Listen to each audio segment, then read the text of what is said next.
again, you can't just expect people to just start referring you and they don't know who you are. Same thing with your internal network. They're going to want to get a refresher of who you are as a person.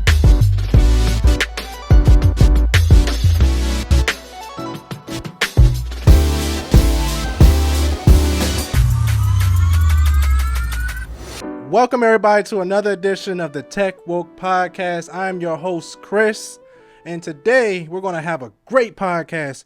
We have a great guest today. Her name is Markeisha Snaith. She's a GRC specialist, cybersecurity architect.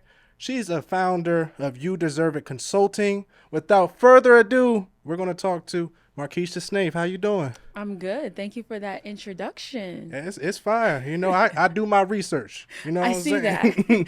I don't know what's out there about me. So every time somebody says they do their research, I'm like, fingers crossed. I don't know what y'all found out. Hey, about we gonna find something, but you do a good job of what you do of keeping it secret. You know what I'm saying? Right. See, So how's your Saturday going? it's going well. It's nice. It's warm out here in the Washington D.C. area. Yeah, So for real. Your drive was good. yeah, it was nice. No traffic. I It's- love when it's no traffic. It was a little cloudy now, but now it's just a little sunny out here. Yeah, exactly what I'm saying. Yeah, it's kind of warm. Yeah, so I don't know if it's a good thing, bad thing, but it's winter coming, right? I mean, it's better than it being like cold and rainy. So I'm happy it wasn't raining this morning. I got you. So Markeisha, tell me about your early life around the high school time. Tell me, was you into tech around there? Just talk Wow, about high it. school time. I was definitely not into tech around high school. I actually didn't even know I was going to take the tech route. Around high school, I think I was more so focused on biology, so taking the healthcare route. And yeah, I mean, I think tech came up a little bit around peers. A lot of my peers were going into engineering or information technology specifically. And for me, I always just had dreams of going into healthcare. So it wasn't really on my mind. So you always wanted to be like a nurse, nursing assistant, something like that? Bigger than that. Big plans. I have plans to be a general surgeon working in the ER. Okay, you got foreign parents? So my mom's side is Jamaican. Oh, okay, that makes sense now. Yeah. Big dreams there. Okay. So you're graduating high school. What did you do next? Yeah, so I started off at Old Dominion University in Norfolk, Virginia. Was there for about 2 years. Very active when I was there. Joined a sorority. I was on a different clubs and stuff like that. Did very, very well. So I was taking the biology track. So I was on track to go into pre-med. But I decided to leave ODU after 2 years. And I made the transition over back home in the area. Baltimore, Maryland to be specific. So landed on Loyola University, Maryland. And when I got there, I was on the track to do biology, but I ended up switching and discovering that I loved theology more. And so I decided to just focus on theology. So I ended up getting a Bachelor of Arts in theology. Okay, so what is theology? Sure. So theology is the study of God. Okay, Yep, plain and simple. okay. So you want to be a preacher? No, I didn't. Actually, the reason why I made the switch was because while I was doing biology, I could not pass chemistry to save my life. I would spend hours and hours and hours trying to solve problems. And I had a professor at Loyola tell me, it's not for everybody. So if you can't seem to make it past this one course, perhaps try something new. And when you're in college, you get to do like your core classes, right? And because Loyola is a Jesuit school, the focus is a lot on the Jesuit education and doing a lot of studies on theology. So through my core courses, I discovered theology and I loved how unique the study was. I liked the different classes they taught. And ultimately I said, fine, I will make my transition over to theology. And it wasn't the easiest. It kind of set me back. I had an additional year I had to complete. But now when I look back at it, I'm truly grateful I decided to go that route. Yeah, because in school, I have Nigerian background. So my father, originally doctor, lawyer, things like that. Okay. So I was like, I took biology. I wanted to be a doctor. I really wanted to be a doctor, and I did biology, and I was like, man, I can't keep doing this. Why? It was just too hard. It was to the point I was studying so much I could just see the atoms in my hand. You That's know. what I'm saying. It was so much studying. And then if you fail like twice, was it 2 or 3 times, then you got to leave anyway. Exactly. So So you have to really play right, or go to especially because it's expensive. or go to community college, but that's Or not. go to community college. And Yeah. I did do some community college during summer school, so I was always in school. I like really never had any breaks. Okay, I got you. So you graduate with a degree in theology. What's next? What was next for me? So, once I graduated, it was a little different for me because at the age of 14, 15, I was working. So I had always worked. Even throughout college, I was working. So, at that time when I had graduated, I was doing some work in the real estate field, Hmm. like doing some brokerage work. And I was doing a good amount of tech when I was in that space. And I ended up having the opportunity to go back into working for the government as a contractor. I started off as Hold an. on. Let's go back a little bit. Okay, let's go back. Let's go Yeah, back. yeah, Okay. yeah. Go calm it down. Calm it down. Yeah. I, I got you. I got you. I got you. I got you. So like, what type of like work was you doing to include the tech work while you was? While you, Sure, sure. So I had always been doing things that involved computers. So whether that was like setting up computers, whether that was like doing like some minimal support work. So it was never like a help desk. It was more so doing support work for employees around the office. And that's really how I got my start into tech. But it wasn't until I really made that transition back into the government. So I had started off in the government right when I had graduated high school. oh, so you for real? Yeah, it was through like a pathways program. Yeah, Oh, my aunt had worked with the government for so long, and her department was hiring for like pretty much interns. And so I had the opportunity to apply, and I got accepted. And that's how I got a taste for the government world. So yeah, I was like only 17, 18 when I had started off. But it was really nice. I got to meet a lot of people, a lot of smart people. I was working with a lot of engineers. And I did some records management stuff with that. Working alongside the engineers, I got to learn more about kind of how that worked. And then from time to time, I'd switch off and do some IT support stuff. So I feel like when you are kind of working in the government, you do get an opportunity to do a few different things, especially when you're young. They go in and like utilize you for some different stuff, right? And so I was able to do that, very blessed doing that. And then just going back and forth between college and coming back home to do the whole government thing. Eventually, I made my transition out of working for the government as a GS, and then kind of got back into the commercial space okay. and did that for a bit. So now we fast forward to graduating from college. I had an opportunity to go back, but as a contractor at that point. And so I did EA stuff, so executive assistant stuff. Then they moved me over to doing SharePoint. And SharePoint, I say, it really exposed me to a lot. Okay. I do want to highlight was the career pathways. I just want to highlight that. Is that like an internship program? Because I see that a lot on Indeed, right? Yeah, so it was a paid internship program. So I was able to come in and work that around around my college schedule, which was nice. So when you do start, you kind of work under somebody who's there. You kind of just you can just do work that they ask you to do, Mm-hmm. right? So that's why I was saying I was able to do a few different things You did a lot. because Okay. when I worked under different people, whatever they needed me to do, I did. Okay, and you got a clearance through that, right? Yes, What you yep. get? A secret clearance. Can you explain to the audience the importance of a clearance?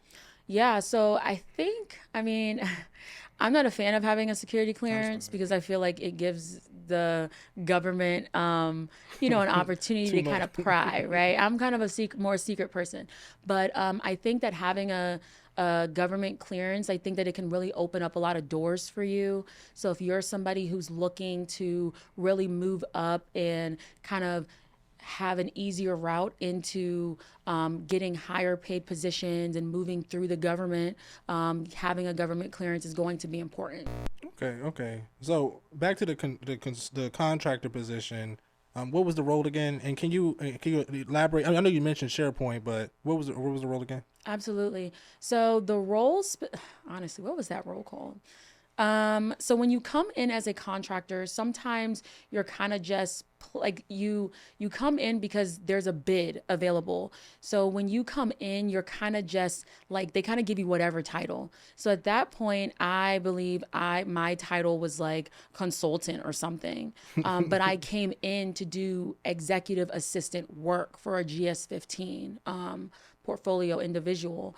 And so I had started off doing EA work, but soon they realized I could do a lot more. So it just happened to be that somebody in the government needed somebody to do SharePoint, and they moved me over to SharePoint. And I had to figure it out, like honestly, as I went. Okay, yeah, SharePoint it's highly utilized in the government, so that's a good skill. It's kind of like so you just kind of like a SharePoint admin, just put a tag on it. So, sure, I did that, but I did a lot of development. So I had to develop a lot of the directorates, websites. And then I had to do a lot of training on SharePoint for individuals on how to navigate, and even for external individuals coming in needing to utilize the SharePoint, I had to help and assist on that. Okay. Can you tell me about some of the other careers you did up until you became a architect? Yeah, so I did some networking, did GRC heavily, um, ended up doing like some security controls analyst type of work, did some cloud ISO work, so information system security officer work, and then landed me into kind of where I'm at now. I do a mix between GRC and security architecture work. Oh, that's cool. So it's kind of like half and half. Yes. Yeah, because I'm going to ask for myself because I'm trying to do a move, trying to go to Dallas soon. At Okay, some to like point. live there? Yeah, I'm thinking about trying Okay. to live just to get a little breath of fresh air. I keep seeing security architecture. What did it specifically do? Yeah, so security architects, what they do is any vendor that's trying to, well, generally, any vendor that is trying to be onboarded with an organization, what'll happen is the security architect comes in and reviews the architecture of that particular Oh, product or that interesting. service, and they make sure that particular controls are in place. So a lot of the controls go against like the different frameworks that are out there, right? So we're talking about like NIST, SOC, SOX, GDPR, things like that. And so you're ensuring that the right controls are in place and that there's no gaps. So a lot of the times you will see that a lot of people like kind of skipping over that part because when security architects come in, we are looking for every little thing, right? We need to understand how data flows. We need to make sure there's security around that. We need to understand the environment. We need to understand who has access to that environment. We need to make sure firewalls and things are in place. So we're ensuring that those things are in place before anything can go live into Oh, production. yeah, Yeah. we need that because we got some SV1s, SV2s of the diagrams, and a lot of them, man, they be put together. I'll be like, man, who put this together? I I know need it's that. terrible. Yeah, And you know, it's funny whenever you ask somebody who actually put the diagrams together, can you walk me through it? And they can't even walk yeah, you you through can't even it. walk I'm through like, it. listen, if you can't walk me through it, I can't even walk myself through it. I see a SQL server right here. I see. Like, where does it go? Like, you know Right. what I'm And saying? it just makes zero sense. I'm like, listen, there is no way I can figure this out. So this is where the issues are. That's why, it's really important for everything to have an architecture behind it, as it does, right? Even like this building, architecture is behind it, right? Somebody had to design it. Somebody had to explain, what went into putting it together. So it's the same thing. It's necessary, especially when we get to the auditing part. These are things that auditors are going to want to see. And if you can't explain it, it's a problem. Yeah, and at least nobody can break into the system. That's Exactly. one good thing. Exactly. So 'Cause you they have to make don't. sure that stuff is in place. So, like, how much? Like, what's a price range? Like, how much can you get paid during this type of role? It depends because as I said, my role's kind of mixed. I do a few different things. I'd say, let's talk about the GRC side. So I've seen GRC analysts, risk analysts, things like that, kind of starting between 120,000 going as high as 180,000. If you have a clearance, you may be able to get a little bit more, and obviously more experience increases the pay. If we're talking about the security architecture side, I'd say between about 160 to like 230,000 is a good range, just because that's more of like a niche, so more of a specialty. Individuals that do security architecture tend to have more certifications. They've had more experience. They understand networking. They understand like how to build computers. They understand too the GRC side. So, they get paid accordingly. Okay, so it's not like a novice type role. Like you got to kind of know You something. need to know something. Yeah, it's Okay. not something that you kind of just start off in. Okay. Well, I'm just letting the audience know that's not a novice role. Yeah. Yeah, I don't think that you can just jump right into it. So like, what skills? Like, if somebody was trying to get into this like role, what would they need to know? Sure. So I think a lot of it tends to be more so like having a foundation in networking. I always find that to be very important because you need to understand like the network security, how networks are built, what those firewalls look like. I think also understanding cloud. Cloud became a very popular thing. Especially in the government now, and Exactly. this is old. And I want to say during the pandemic, you Okay. started to see more of the cloud being pushed just because we all went like remote. And so now everything needed to be more in the cloud, right? Like less on prem.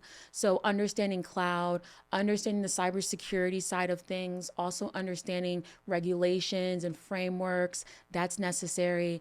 And honestly, I'd say too, you don't necessarily have to be too technical to be in this role, but it does serve you well when you understand how to build architectures. So understanding different platforms like AWS, Azure, GCP, that's very important. Yeah, because the architecture is very important. Even if you can design the diagrams, I'm not sure what they use to design them, but if even that's a 100K job in my opinion. Listen, being able to design a diagram and put it together using Visio Oh yeah, the or Visio. Miro, like things like that, like yes, and it's not many people. And I'd say to be in this particular role, you don't necessarily have to know how to do that, but when you do, you can for sure get paid more. Okay, so Markeisha, I know you're a woman of many many businesses. I don't know how A many you lot got. of ventures. How many? What's the number? I don't even know myself. I think like five. I think I do like five different business ventures, but they all kind of tie into one another. Okay, so I know the main one you do right now is You Deserve It Consulting, right? Yes. Can you explain when did you start it? When did you come up with this idea? Yeah, so you deserve IT or you deserve it consulting. It's a play on words. That's why I made it like that. But started during the pandemic. So right in 2020, I had an opportunity to sit in on a friend's boot camp, essentially boot camp course, whatever you want to call it. And during that, I was able to kind of just understand more how boot camps maneuvered, like what was the whole reason behind it, kind of how students learned, what was being put into it, what that hands-on experience looked like. And towards the end, of course, in any type of boot camp or any course, they want you to then, take the leap into working on your resume and then applying for jobs. And I saw that there was a gap. I saw that a lot of people got stuck at this part because, of course, they learned the course material, but now you're telling people that they need to make the transition into working on their resume. And to be able to put together a resume, that is a talent, that's a skill, right? And so not everybody could do that. And so, I really saw that a lot of people struggled, and through this, they weren't able to land a role. And because in the past I had been so well versed in like English and doing things like that, I was like, you know what? I see an opportunity here. And I also, found the need to have a business, right? Business brings opportunities. Also, businesses bring tax write-offs. And I thought it was necessary. And so started off writing resumes. And from there, it just grew, and it grew very, very fast. Yeah, resumes, and for you to find such a skill gap, because that's my only issue. I don't like boot camps. I really don't. It's not for everybody. Yeah, It's not for everybody. Do you not like it personally or for people in general? I don't like it for new people getting in the field. I Okay. think it's more better for people like me and you that have the company pay for it, because these things are expensive. They're like bands sometimes. Absolutely. And you won't see a lot of companies pay for boot camps because Yeah, there's like this negative yeah. connotation behind boot camps. Yeah, and then like the gap, that's the part I always see. Some boot camps, they lie about certain things on people's resumes just to get them a job and not work with Yes, them. yes, And you know what I'm absolutely. saying? So So that's the negative, and I think that's why people, like, especially companies, think very negative behind it. Like when they see boot camp on somebody's resume, they may think of it as, oh, we definitely don't want this individual because they may have lied to get here. And I think, I think at some point, a lot of that was happening. I think now we're kind of transitioning, that it's beginning to get a little bit harder to get a job. So I think a lot of these individuals teaching this stuff, I feel like they're at a point where it's like, okay, we have to switch it up, right? We have to teach this in a different way, and we have to give more hands-on experience. yeah, I agree. Like even for me, it's even when I first get in the field, just tailoring a resume. The first step is just find out what you want to do. That's true. That is, and that's a big portion of it. I saw somebody make a tweet the other day about they find that a lot of people are not truly successful, kind of working with individuals who want to help them get to the next level because those individuals already expect you to know what you want to do in the field. Yeah, yeah. And then this job market is horrible right now It for is. everybody. It is. It It, is. it, it Imagine as a career coach, like how much more pressure is on me to help people because the market is horrendous right now. yeah, that's the pressure I don't want to be. That's why I don't want. I try to stay away from that because when you're doing everything to get them the job and it's hard. Yeah, you're doing everything to get them the job, but are people coachable? Yeah. So That's the thing. A lot of people are not coachable. It is very important for me to vet people. As much as I don't want to have to turn people away, sometimes I do because it's going to cause a lot of delay in the process. And as a career coach, I need people to be progressing because the last thing you want is people to kind of be like at a standstill and then they blame you for that standstill. You already know. People will blame you for just about any and everything, especially when they're paying money towards it. yeah. So how do you vet people?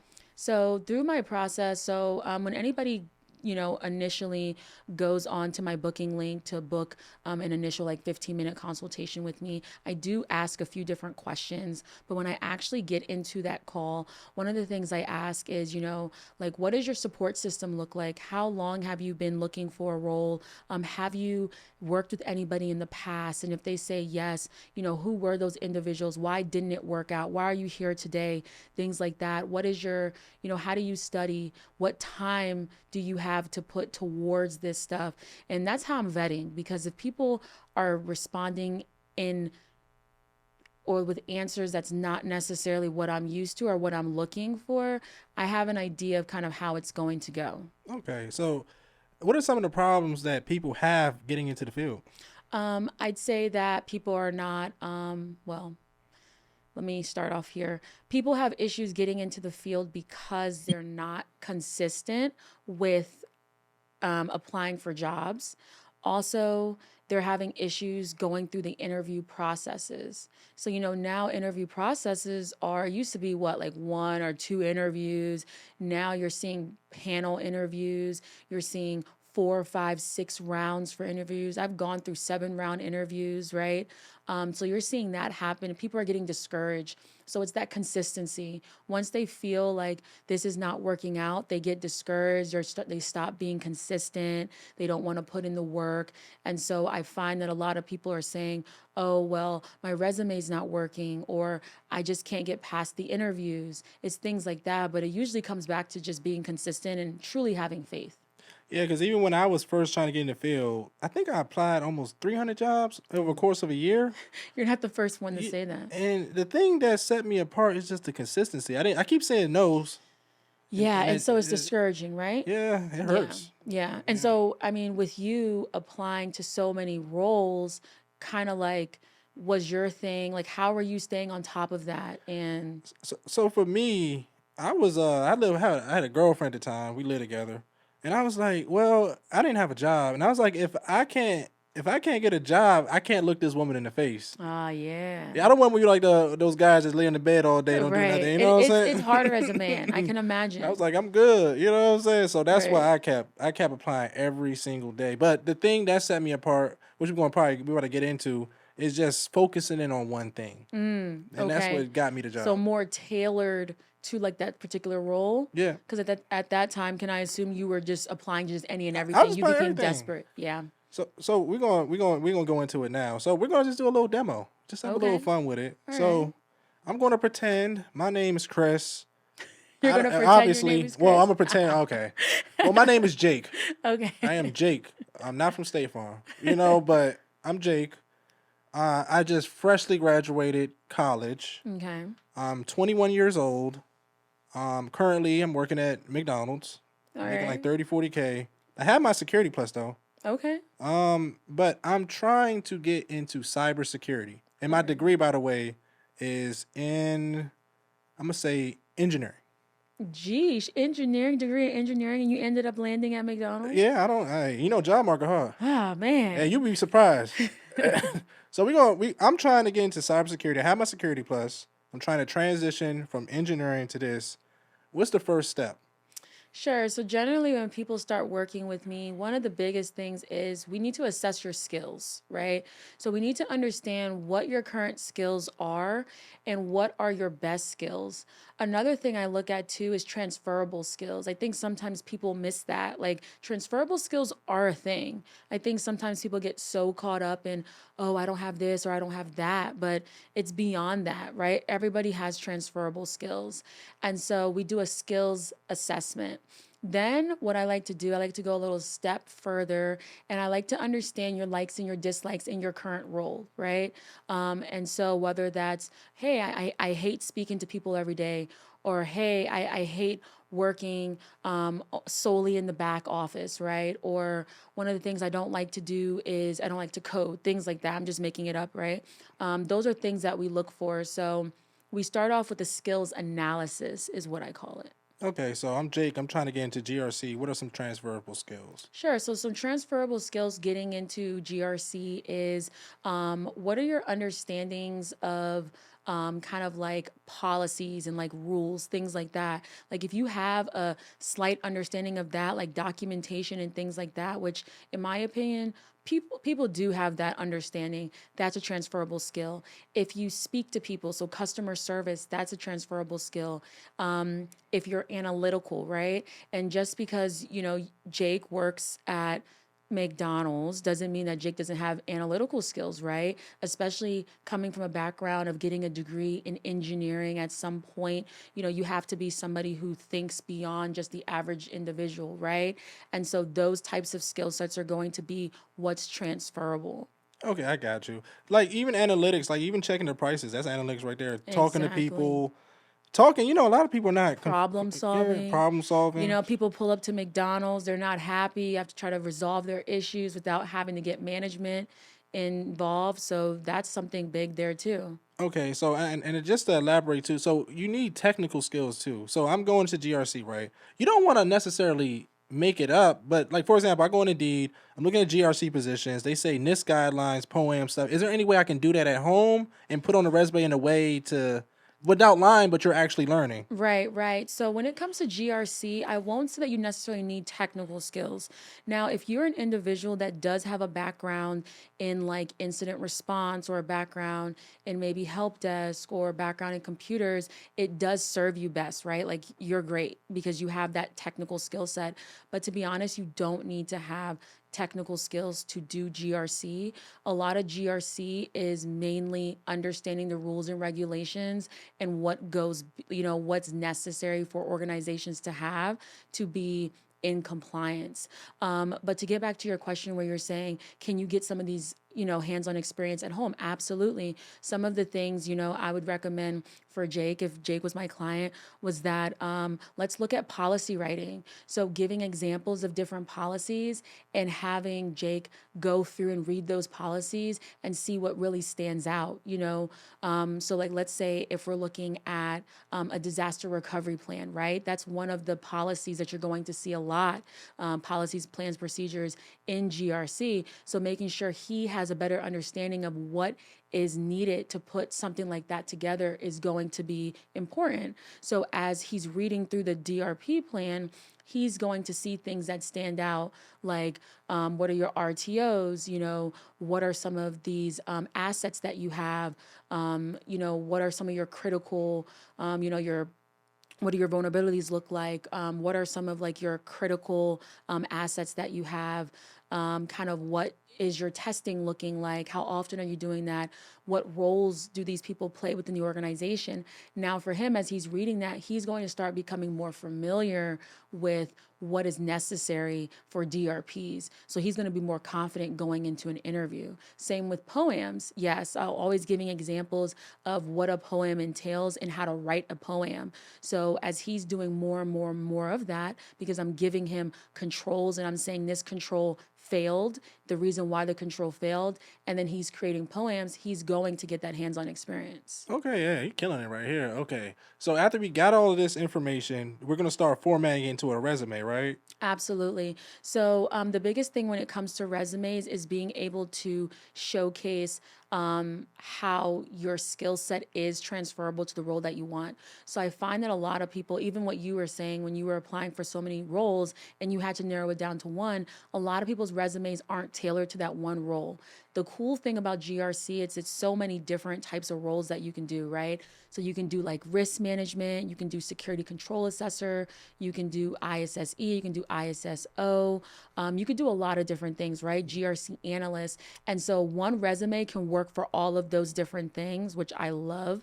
So the biggest thing that needs to be on your resume is showcasing your understanding of frameworks, of policies, of some GRC tools, of POAMs, of security controls, things like that. All of that needs to be incorporated on your resume.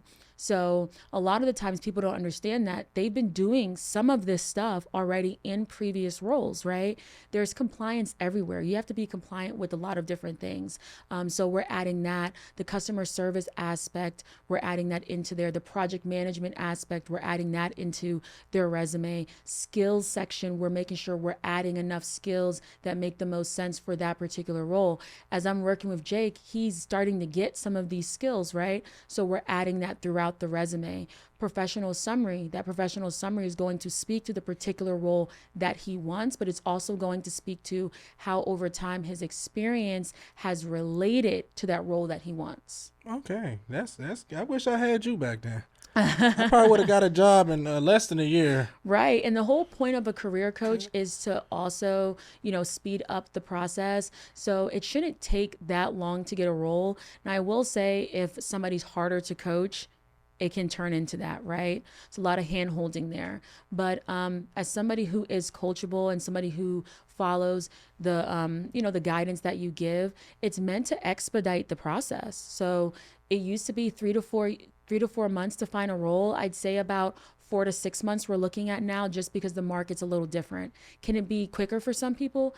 Absolutely. I've had people get a job within 3 weeks of working with me. It just really depends. Okay, so like with resumes, is there a certain format? Is it the ATS format? What works for people getting a job? Or Yeah, is it so that's a great question. So you always want to make sure that a resume is ATS friendly. So ATS, application tracking system friendly. So what that means is the individual who's in charge of that ATS, they are responsible for going in there and plugging in like keywords, right? So if they're looking for someone with a specific title, they're going to write out that title. For example, GRC analyst. That's all they're looking for, a GRC analyst. So you better make sure your resume says that on there, right?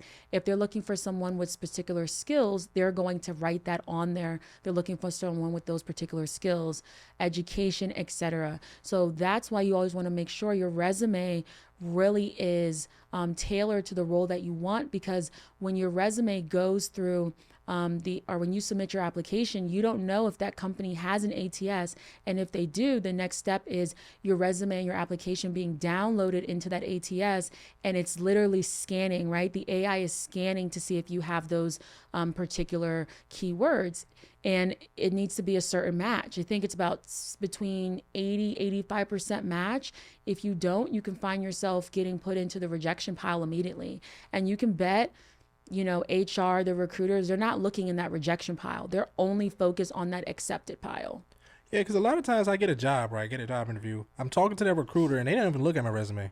half the time they not even like, they be like, oh, and they're asking me as they go. Right, right. Or if I even get to the PM, they're doing the same thing. Like they not looking at it. Yeah, and honestly, I don't think those are really great Yeah. recruiters. I find that now a lot of the recruiters that are in particular fields don't necessarily have that experience in that field just because companies are more like desperate. They became more desperate during the pandemic, so they just started hiring any and everybody. So you will find that a lot. But I kind of like to play into that, right? Because to me, when I come across an individual like that or a hiring manager like that, I'm like, shoot, I can run this interview, right? And I can play into this interview, and it's going to work for me because this individual hasn't even looked at my resume. They don't know anything. I'm just going to tell them what they want to hear. Okay.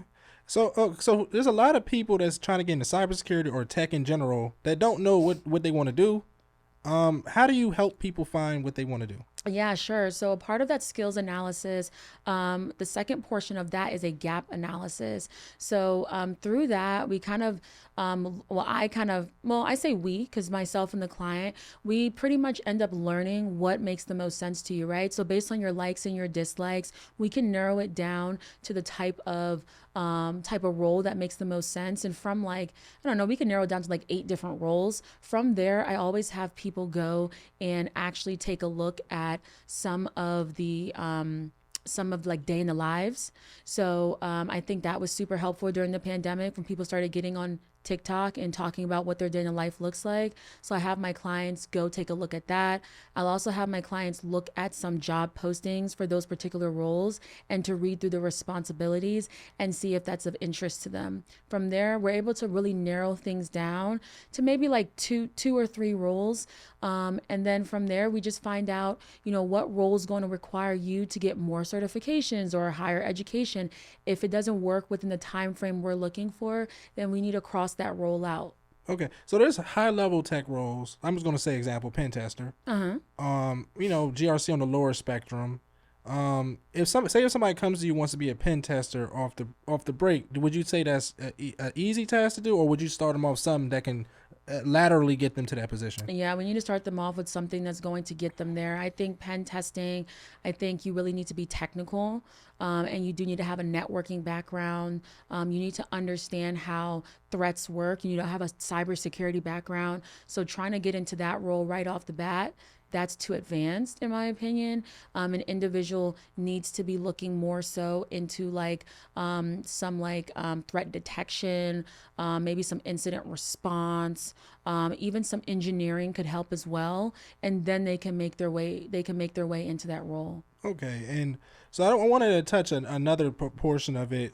For me, I get into jobs nowadays. A lot of them I don't apply on Indeed. Mm-hmm. A lot of the time, what I do, I just have a person in my network. Hey, you got a job open? They bring me on. So, can you explain the networking portion? Do you include that with your what you do now, or is that kind of later on? No, absolutely. So part of the career coaching, depending on the type of program you're going with. So I have like month to month. I also have like a 4 or 5 month program for career coaching. So it just depends on which route you take. But great question. Networking is very important, right? A lot of people end up landing the roles that they're in through networking, and that can mean your internal network as well as your external network. So it is important that we're looking into what network encompasses and how you can actually get out there and network. It's not just all about going out to networking events. It's also about utilizing your internal network, people you've worked with in the past, maybe some friends, maybe you have people on social media and you're saying, hey, I'm looking for a role, things like that. It's important to look internally first before externally. And then also utilizing social media sites like different groups or LinkedIn, stuff like that. Yeah, because I go to Mixers. And Mixers in this area is more about dating than actually dating in tech. Yeah, I don't know if most of them not even tech, but they just mainly just trying to they trying to find somebody that got 100K, wow, 100K people, daddy. You know what I'm saying? It's hard out there for people. So I've never found no good networking at Mixers. But you said internal. That's where I'm internal. I think you should be looking first, letting people know. Right? People don't know you're looking for a job unless you open up your mouth and say it. Right?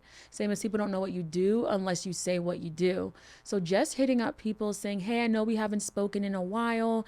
How's everything going? It's about building up that relationship first, and then you can lay it thick on them, right? You can't just automatically go up to somebody or hit up somebody you haven't spoken to in a while and just be like, hey, I'm looking for a job. You have to build up that rapport again. Yeah, because I see it now a lot on online TikTok. People's like, okay, well, I just want to do this job and get the most out. What's it called? You get paid 100K, right? They want to get paid 100K and do the minimum work. With to build that internal network, you have to do a lot of work just to even get that referral in a later time. So what's your thoughts on that? So one of the things, especially if we're talking about like networking on LinkedIn, for example, right? I'll just give the example. Whenever I have clients and I tell them one of the next things we're doing is looking into your LinkedIn, optimizing it, and then having you starting to reach out to individuals on LinkedIn, even those individuals that you may not know, right? Let's say you want to work at Google. Well, to work at Google, it's going to serve you best to get a referral internally. So you need to reach out to people who work at Google, start building up that relationship. They need to get to know you, right? You need to get to know them. It's a two-way street here. And you need to also be able to show work that you've done, right? And to talk about your experience. They don't know who you are. So some of that may look like showing a portfolio, getting on a Zoom call, going on a coffee date, things like that, right? So they get to know who you are and they get comfortable with then referring you. Again, you can't just expect people to just start referring you and they don't know who you are. Same thing with your internal network.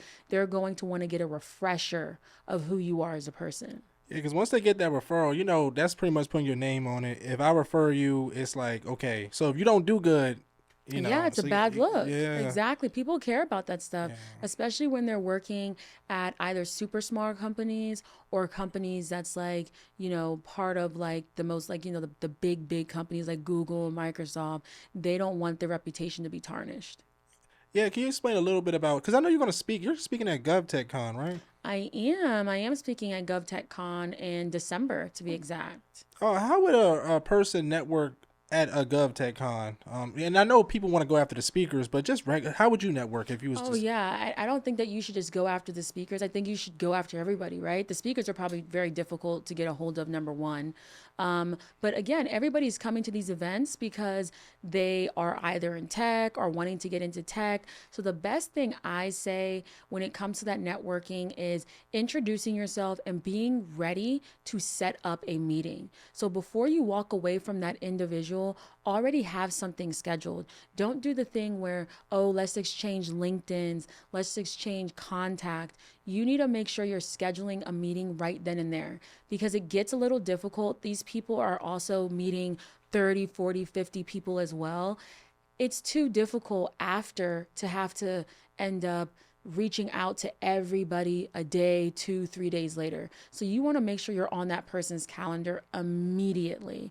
And you just have to, get out of your comfort zone. I always tell people when it comes to networking, like, I don't like doing it either. Like, I'm not as social as people think I am.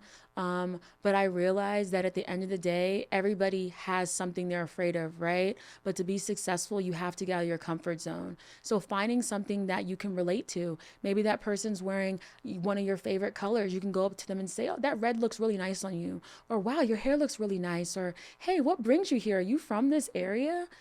Things like that you can start a conversation off. That's like an icebreaker. Those are really important.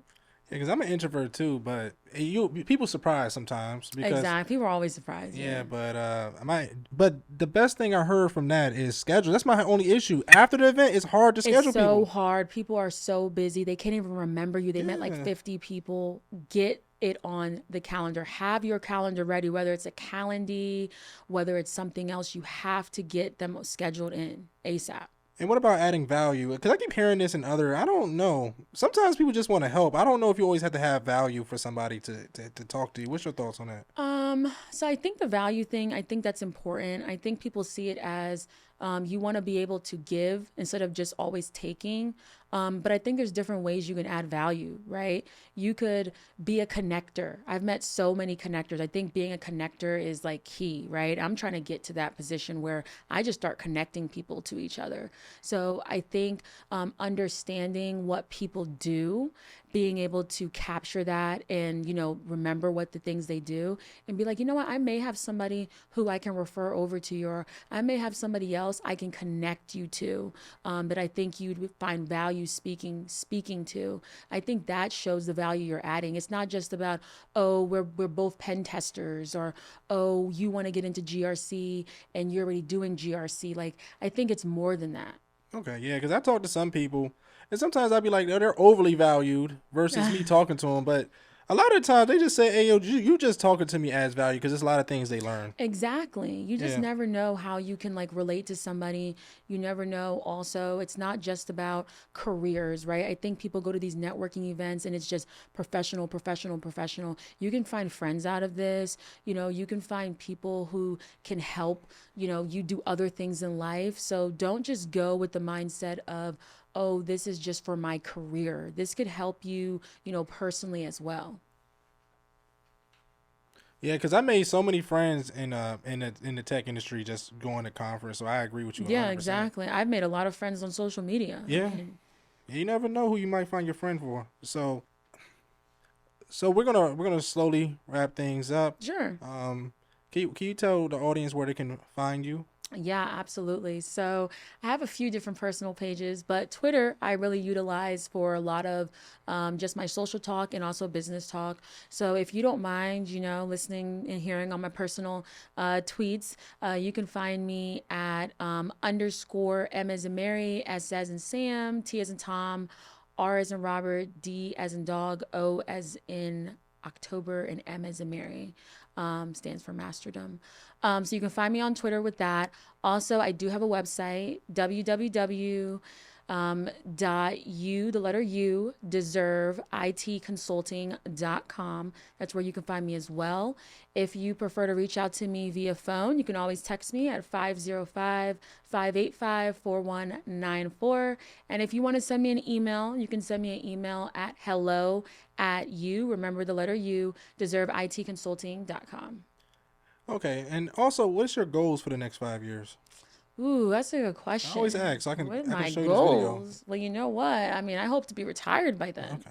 honestly. I've been doing a lot of investing, and for me, I want freedom, right? And so in the next 5 years, I want to be retired. I want to be heavily invested. I want to have a lot of real estate, whether that's residential or commercial.